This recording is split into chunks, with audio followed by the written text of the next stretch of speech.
శ్రోతలందరికీ నమస్కారం. నా పేరు స్వాతి. ఈరోజు చందమామ కథల 72వ సంచిక జూన్ 1953లోని 9వ కథ వితండుడు. ఒకానొకప్పుడు ఒక అరణ్యంలో వితండుడు అనే పేదవాడు ఉండేవాడు. వితండుడు అమాయకుడు.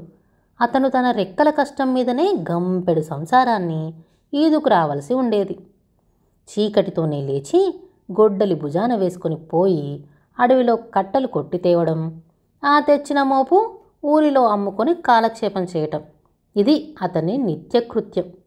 ఇలానే ఒకనాడు వితండుడు కట్టెలు కొడుతూ ఉండగా ఆ దారిన పోయే ఒక సాధువు వానిని చూశాడు. కష్టజీవి అయిన వితండుని చూడగానే ఆ సాధువుకి కనికరం వేసింది. వితండుని పిలిచి, నాయనా, నీవెవరవు, నీ పేరేమిటి అని అడిగాడు. అందుకు వాడు, అయ్యా, నా పేరు వితండుడు. కట్టెలు కొట్టి జీవించటమే నా వృత్తి అని చెప్పాడు.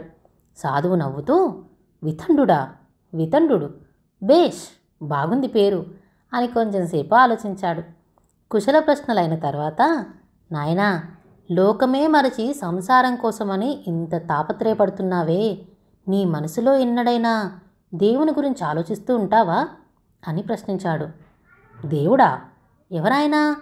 నేనెరిగిన బంధువుల్లో కానీ స్నేహితుల్లో కానీ ఈ పేరు గల వాళ్ళు లేరే.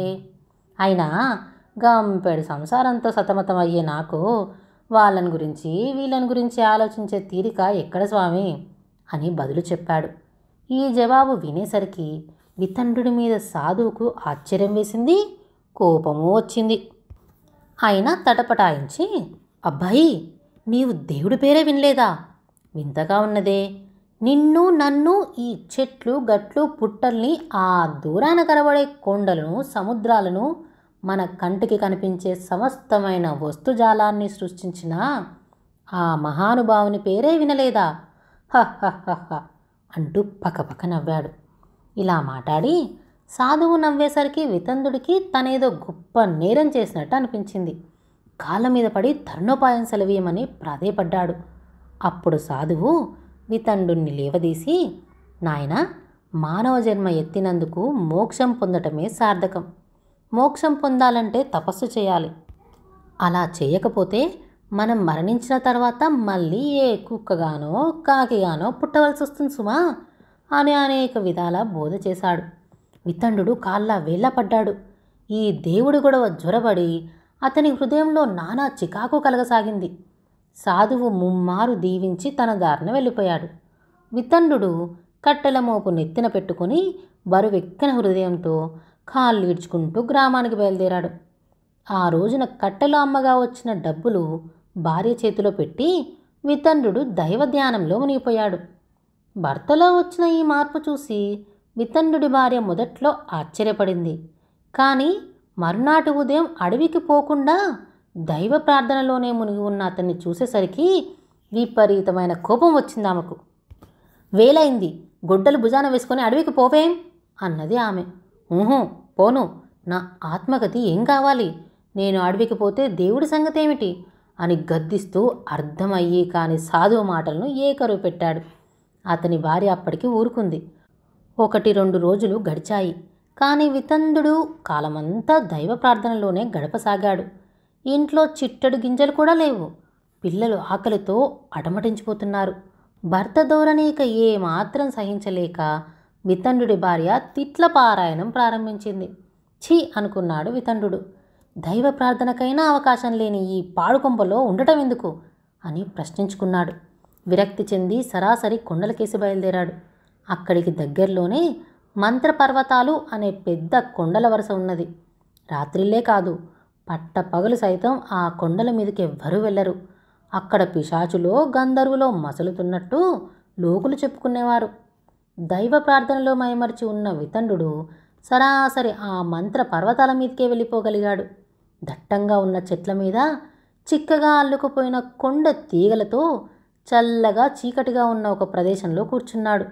మరి కాసేపటికల్లా దైవ ప్రార్థనలో నిమగ్నుడయ్యాడు. అలా ఎంతకాలం గడిచిపోయిందో చెప్పలేము. ఒకనాడు దైవ ప్రార్థనలో నిశ్చలంగా కూర్చొని ఉన్న వితండుడికి దగ్గరలోనే ఏదో శబ్దం వినిపించినట్టయింది. అడ్డంగా ఉన్న చెట్ల కొమ్మల్ని అవతలికి తొలగించి చూశాడు. దగదగమనే వస్త్రాభరణాలతో నిగనిగమనే శరీర కాంతితో మిరిమిట్లు కొలుపుతున్న ఇద్దరు కన్యలు అక్కడ పచ్చిక మీద కూర్చొని పచ్చీసాడుకుంటున్నారు. చూస్తున్నాడు వితండుడు. సర్వం మరిచి పచ్చీసాడుకుంటున్న ఆ కన్యలెవరో వితండుడికి ఈ సందేహమే కలిగింది. వారి పచ్చీసాటలో తాను భాగస్వామైనాడు. ఆట మంచి పసందుగా సాగిపోతూ ఉంది. గడులలో నుంచి పైకి కిందికి ప్రక్కలకి కన్యలిద్దరూ కదిలిస్తున్న ప్రతి గవ్వకేసి గుచ్చి చూస్తున్నాడు వితండుడు.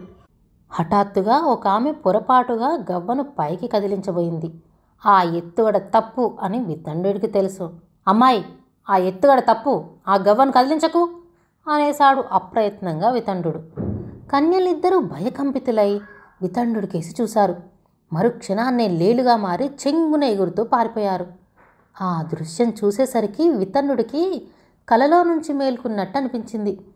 కొంప గోడు పెళ్ళాం బిడ్డలు అంతా గుర్తుకొచ్చి ఒక్కసారి చూసి వద్దామనుకొని బయలుదేరాడు.